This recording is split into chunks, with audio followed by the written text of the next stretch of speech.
Upon first look, you might not think that this game has any hope at all. Come on now. As unbiased as we all try to be, this is a video game based off of a movie, which is in turn based off of a 60s anime. I'm not sure if there's a better formula for disaster. However, developer Sidhe Interactive is behind this. While that still isn't necessarily saying much, their small back catalog of games does include Grip Shift, which was moderately well received.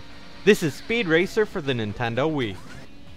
Speed Racer looks a lot like its associated movie and thus plays very similar to how you may imagine. Alongside games like F-Zero and Wipeout, Speed Racer is a futuristic racer. It's not hard to forget the game's movie ties either. As with most games of this genre, you can expect brightly lit techno-influenced cities in the background as the track loops all around in crazy flips and corkscrews.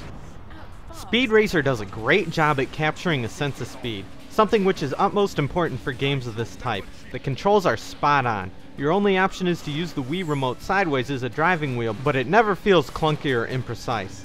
The motion capabilities add well to this game too, as by shoving the Wii remote sideways you can cause your car to slam into opposing racers, netting yourself bonuses, or you can fling it up, causing your car to jump. Speed Racer has extremely good gameplay. The tracks in Speed Racer are good, but there is only a small handful of them. The ones that do exist are nicely long and contain several variations. What's available is great, but it does not feel like there's enough content for a fully priced game. It feels like this is where the movie-based game syndrome hit. While thankfully the gameplay remains unscathed, which is quite a rarity, there is simply not enough to do here. Clearing the single-player mode will take most gamers no time at all.